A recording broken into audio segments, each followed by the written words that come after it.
Bow, welcome back. Rare Talks, really know where it is. Like, comment, and subscribe. If you haven't, make sure you go over to the Spotify, check out the exclusive episodes that we've got on the Spotify.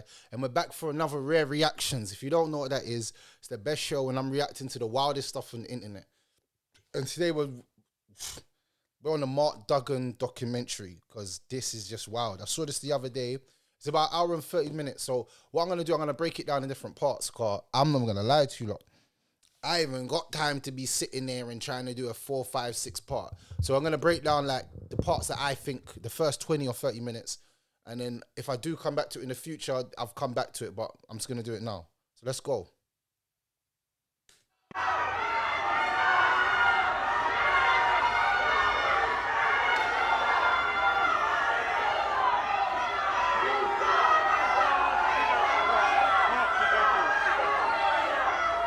I'm going to make a short statement.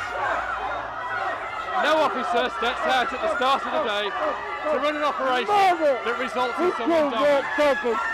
So our sympathy today is with Mark Duggan's family. They have lost a loved one. But the task our officers face in making split-second decisions when confronting armed criminals means there is a risk, a very small risk, that this will happen. Armed criminals have shot dead more than 50 people in London in the last 3.5 years. We send out well-trained, professional, armed officers thousands of times a year to confront this threat.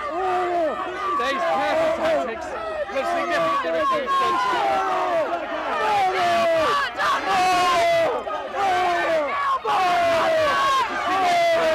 The jury of Londoners have today, having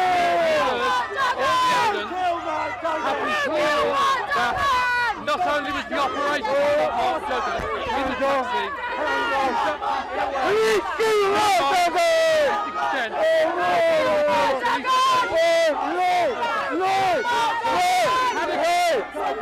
and that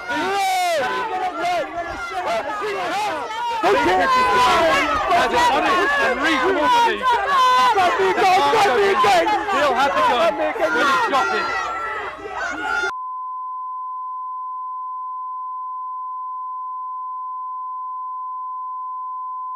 Keep it real with you. I did not understand what was going on. All I know is a police officer came out and the audience went wild. Like, you knew that this killing was going to incite a madness. And what ensued after this was crazy. You know what I'm saying? But the police guy's talking, I can't hear a damn thing he's saying. If I'm honest, if any of you lot can hear it, then tell me, because I can't hear a thing. All I hear, just all I hear, and hey, killed Mark Duggan. Hey, killed Mark Duggan. It's going ballistic, bro. And we will continue working with local communities to strengthen relationships. I don't want to speak. Because they've said they want to speak to you. No. Why? What for? Why did they want to speak to me? They all know one of them killed my son. Wherever, what station, wherever, they killed my son. They didn't want to speak to her on the day they killed her son. They didn't come and tell me my son was dead till 4 weeks later. Then they come with the commissioner of police to say sorry that they never come and told me. That's why I was messed up, because they didn't know it was true my son was dead or alive. And so what is the next step for you? Have you been able to even think about what you will do now? When you say you will fight on? I'm going to fight for as long as I live, because I know my son is not capable of what they're saying he's doing. No way. He's had 6 children there crying. His brother, that's devastated, and me, I've gone through hospital and out of hospital, and this is stress because of what they've done to my son. It was here in 2011, in that August, where a lot of that unrest began. Well, it led to the Can't ask Pamela about that. I wasn't here. I want to ask you, I mean, there are people gathered out here tonight. What's your message to people out here on the streets? Mark was killed. Mark was killed, right, and everyone that's got a child, whatever colour, whatever age, take care of him, because they're not going to stop. They're getting away with too much. That's someone's child, that's my child. Then I lost his father. So everybody that's got a child, even if they haven't got a child, lock up your children. That's all I can say, because my son's an innocent, and I've been to court every day, and hospital. They're harassing my younger son now, by the way. Is that right to say that? They're harassing my younger son now, the only one I've got left. There's a lot of angry. So, Pam Duggan, Mark Duggan's mum, she just gave some heartfelt words, and of recent, we just saw a brother called Chris Kerber get killed by police as well, and my heart goes out to the parents, because, you know, when a child dies, that's a piece of that mother that is taken, and everyone's gonna die, I know that, but when your child is taken from you, you know, there's a difference between, I feel like when people commit suicide or people were murdered, it's different to when people just die. So say, for instance, I woke up and I stopped breathing. Like, my mother can accept that God took me. Does that make sense? Or if I died of cancer, God took me, you know? And even you can accept it when someone's murdered, but at the same time, God took you, but there was an individual that played a role in doing that taking. And when a mother doesn't have closure on a situation, she said 4 weeks she waited for them to confirm it was her son they killed. For 4 weeks, she was left in suspected terror. Whose mother that wants to go through that? That's sad times. Of course the streets are going to go mad. I didn't even know that. I didn't even know it was 4 weeks. I didn't even know he had 6 children that he left. I knew about his famous son, Bando K, from OFB. I knew about that son because he's been repping and he looks like his dad badly. You know what I'm saying? But I didn't know he had 6 children and that, you know, they're going to be without their father now that was killed by a police officer. Is there any justice for Mark Duggan to this day? I'll leave you lot to make the decision of that.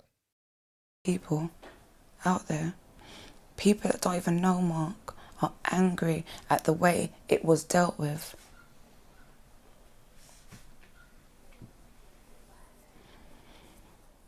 Who do you hold responsible? The police.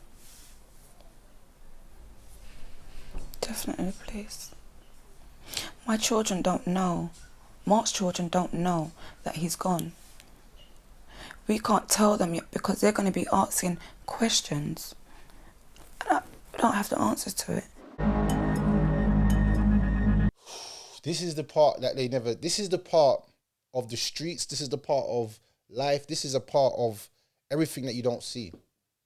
Like, the effect that our lives have on the people that we love the most, our children. Like, that part there, I could see the pain in her eyes.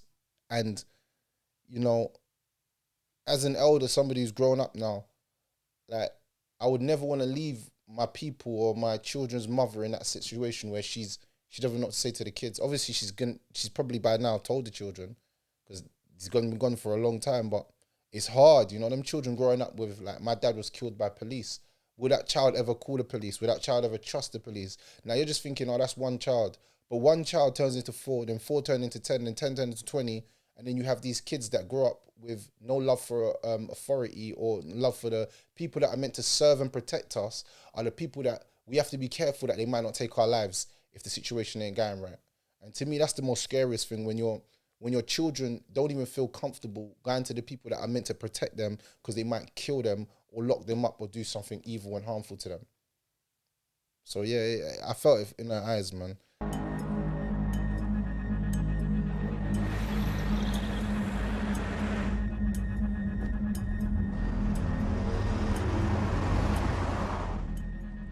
Operation Dibri, as some of you may know, is a long-running trident investigation into the activities of the Tottenham Mandem, the TMD. There is intelligence to suggest that Mark Duggan is currently in possession or control of about 3 firearms, and he's looking to take possession of a firearm perhaps this evening. He's been trying to do it for a few days. Strict reminder for the firearms officers. Listen in, guys. A firearm is to be fired only as a last resort. Other methods must have been tried and failed. That's yeah.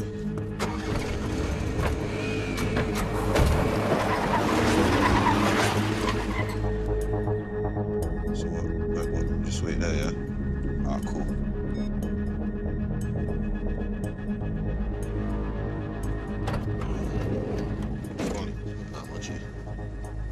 easy. Yeah, alright, cool.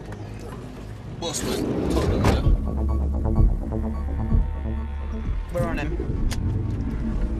Thanks. Okay, Duggan. Hey, hold up. I've never seen this part. Man's like, Dubs! Shout out to the brother Dubs from Heath. Yeah, if you know, you know. Dubs are top done. Like, gigs and Dubs. Like, that, he set it the trend. I didn't know Dubs does look like Mark Duggan, though. It's a little bit scary. Dubs and Mark Duggan look kind of similar still. His acting is A1. Hey, Dubs, you need to be a sick actor. Your acting is sick. I'm not going to lie. I actually believe this. You know what I'm saying? This is actually interesting. I'm not watching this like it's a thriller, bro. Like, yo, what, like, man's just got the package in that. You know what I'm saying? Let me allow it. In possession of a firearm. Can my team go?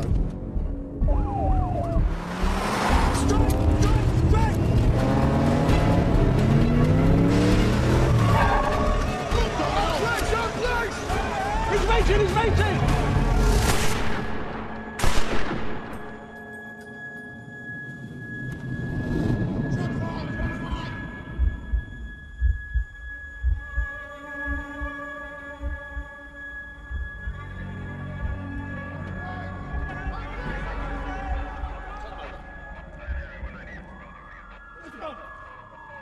What's the gun? Medipack!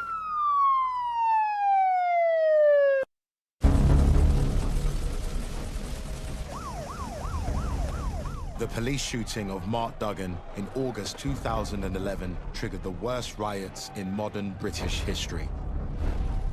People died in those riots. So that's one thing that absolutely raises the Duggan shooting up above others. There is still no agreement about what actually happened when Duggan was stopped by armed police on that summer's day. That 3 to 5 seconds of history has far too many different versions for anyone to say one version is any truer than another version.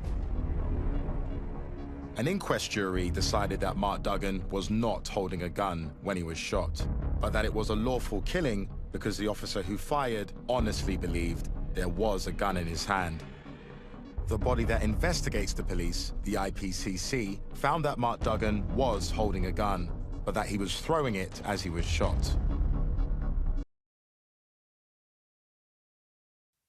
It was a lawful killing because the police thought he had a gun in his hand. So if I go out there and I go and nank up a youth and I thought the youth had a knife in his hand and I nanked him 10 times and he died and I went to court, they would say, manslaughter because you thought he had a knife. They're going to say murder because it was an innocent killing. Wait a second, where's this double standards? I don't get it. You know what? They changed their story so much. You know, with Chris Cabba, yeah, they said that the brother had a gun in his hand. No gun found. Not even a gun there. As a matter of fact, the car chase didn't even have their sirens on. They're just chasing down a youth in a car. Now, let me tell you something. As a black man from South London, if I'm in my whip and a car behind me starts trailing me and starts blowing behind me, bro, and tries to hit me, I'm ducking out. I'm not asking questions about who's this, what's that, what's going on. I'm blowing. The police hit into the back of him, hit into the front. They had him cornered, jumped out and gave him one shot to the head.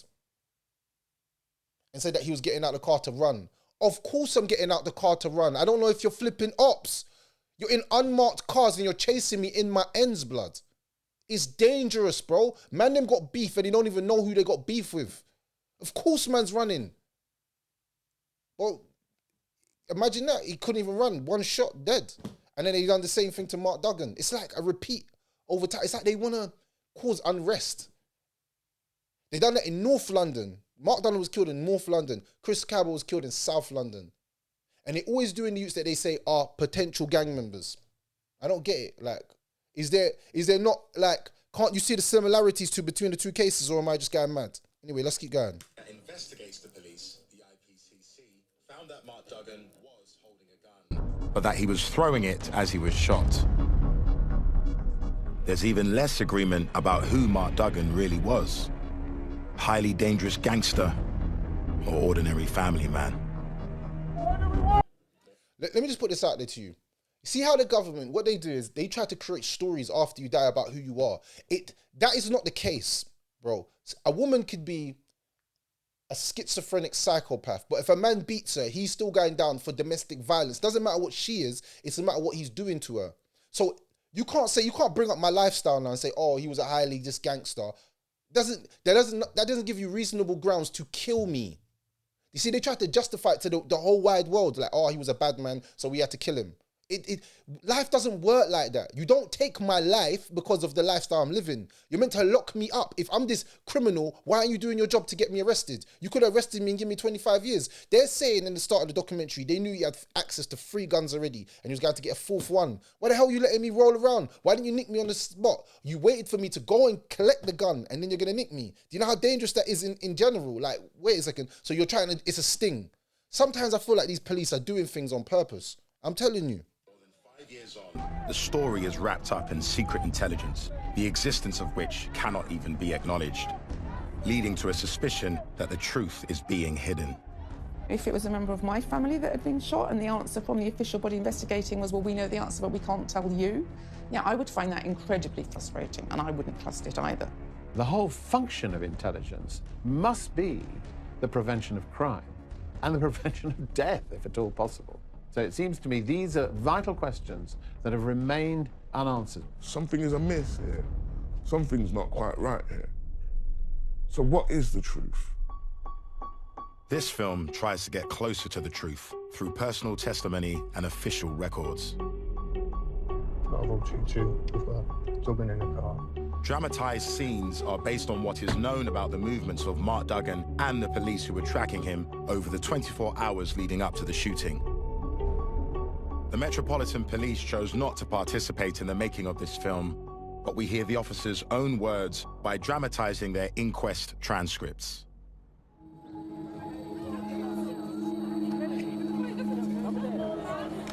Stafford, the people here are still very animated about it, still passionate. What's driving them on to keep fighting for Mark Duggan?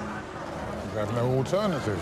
We went to an inquest and we heard the police's accounts. We heard their version. And subsequent to that inquest, we found out lots more that throws real doubt on their account. The first phone call I got, I was told that the police on Ferry Lane had shot a young black guy who had come out of a car armed and was pointing his gun to shoot it at them. My instant response was, that's tough, isn't it? If you play by the sword, you die by the sword. If you're crazy enough to draw a gun and go and attack the police officers and they shoot you and kill you, cool. Oh well.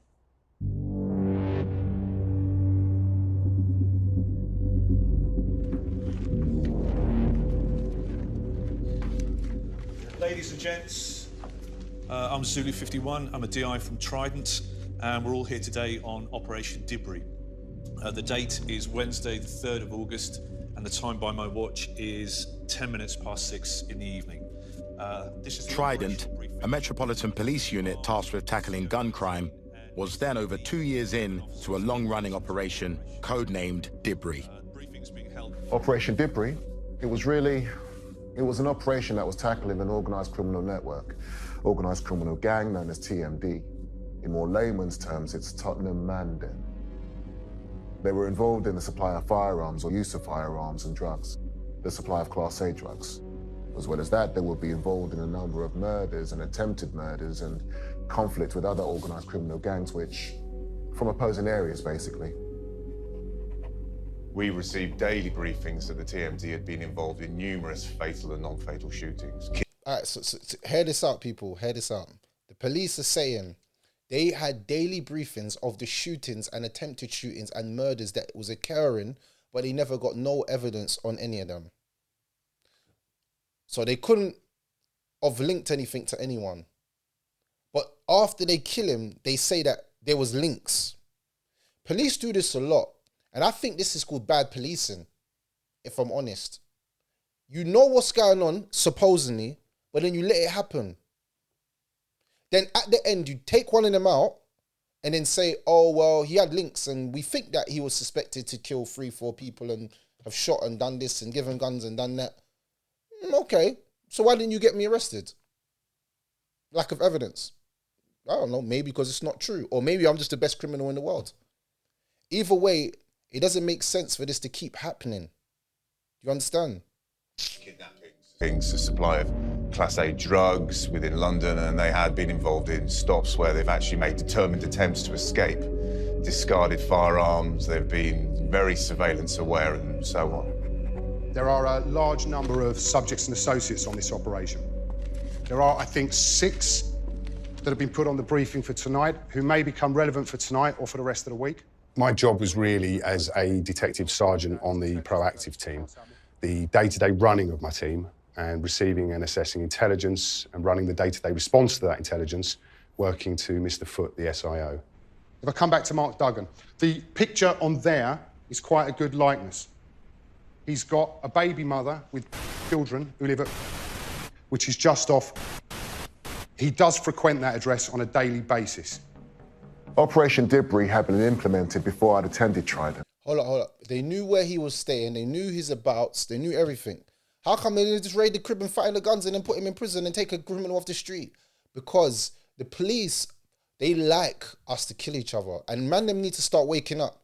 They know what's going on, but they let us do it. Then when we catch that body, they go and create a case and they've already got their backlog because they've already been doing their intelligence work. Hold up, man. This doesn't sound right, man. I don't know about you lot, but this does not sound right. I don't care what anyone says. This does not sound right. Crazy. And during that time, I understand there was around 100 subjects that were part of that through research. But the core, if you like, of that group were around 48 members. And they were considered the most violent people in London. And not only in London, but outside London, stretching across to Europe because of the importation of drugs and involvement in that aspect. And they were closely linked to Turkish criminal organisations as well.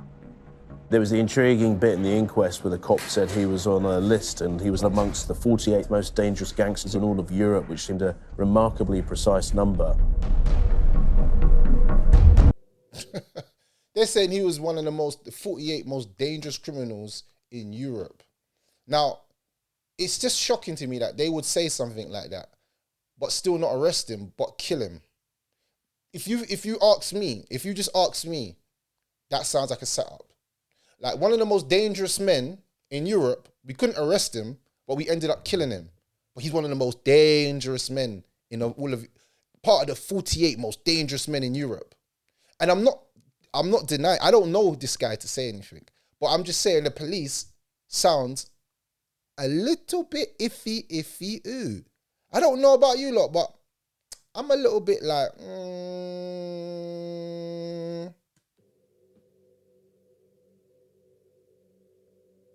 Who was Mark Duggan? There is intelligence to suggest that Mark Duggan is currently in possession or control of about 3 firearms and that he's looking to take possession of a firearm perhaps this evening. He's been trying to do it for a few days. The intelligence over that period and historically was clear indication that Mr. Duggan was involved in gun crime. As well as gun crime, he was involved in the supply of Class A drugs and possession of ammunition as well. All of those are obviously very serious crimes. Mark Duggan had a criminal record for 2 minor convictions, possession of cannabis and receiving stolen goods. But intelligence held on the police national computer and the Metropolitan Police's own systems linked him to serious offences, including suspicion of firing weapons and arrests in connection with attempted murder and murder. That intelligence was rated according to the police's own evaluation method, which grades intelligence from A1 for a highly reliable source down to E5, which could be comparable to something overheard in a pub. So you'll have, for example, E, be untested, unreliable, unknown, and 4 or 5 would be. It could be malicious, that type of grading, to sort of A1, A2, like that. So it's sort of a letter and number system. Does that make sense? Mark Duggan. The only intelligence relating to Mark Duggan where the grading was ever revealed was a report that he had been in possession of a handgun. That was graded as E4. E4 sits quite low because it would be something that's either untested, cannot be judged intelligence. The grading of the other intelligence was never made public. Again. What do I have to say to you lot? There's a snitch involved. There's always a snitch. Where they getting this information about he was in possession of a firearm?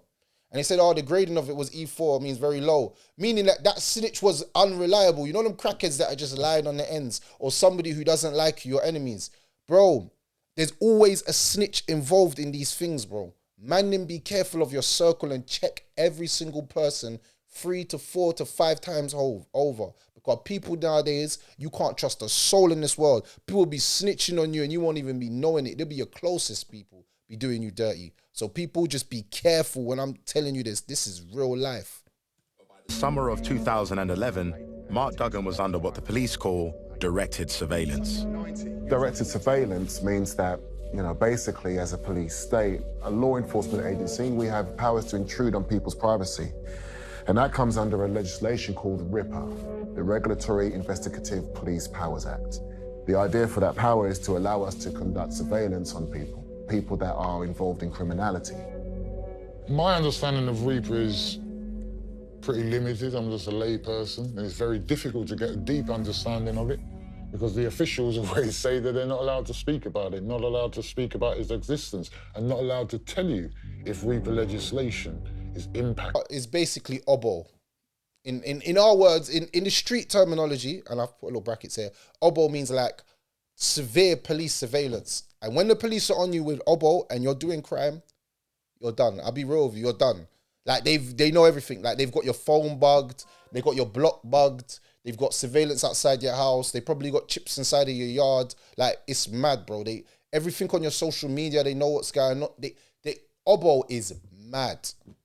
OBO, man will be following you on Snapchat as a flipping pretty thing called Shakisha, blood, with the big back, and be posting pictures of Shakisha as well. So you be thinking, ooh, Shakisha, walk one. These times she's a fed, blood. Think about it, man. Have you ever... Anyway, that's another topic for another day, but we'll keep going. Is impacting on their investigation. So RIPA is the Regulation of Investigatory Powers Act 2000. So if they're bugging phones, if they're using listening devices, if GCHQ is on you, these are things that we're not allowed to have public discussion and debate about. And officials are not allowed to even speak about it. RIPA is the beginning of secret courts and secret legislation. The RIPA intelligence on Mark Duggan was so secret that an ordinary coroner couldn't chair the inquest into his death. Instead, a senior judge with high enough security clearance to see the intelligence had to be appointed.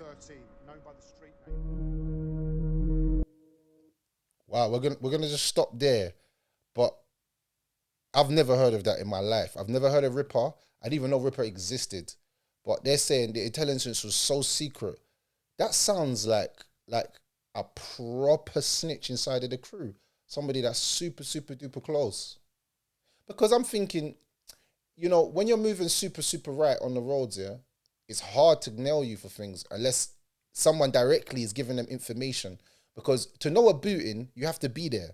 Because man, them don't talk about bootings to anybody. Like, you're not even on the phone, nothing, not even in person. Like, man just don't talk about bootings. Like, man don't talk about like things that they've done because it's bait. Obviously, I know nowadays a little youths, they're rapping on songs and I'm smoking on their apps and I understand that now. I'm just talking about back in the day. Like OGs, real OGs, not these new kids. You know what I'm saying? But yeah, part 1 of the Mark Duggan documentary, part 1.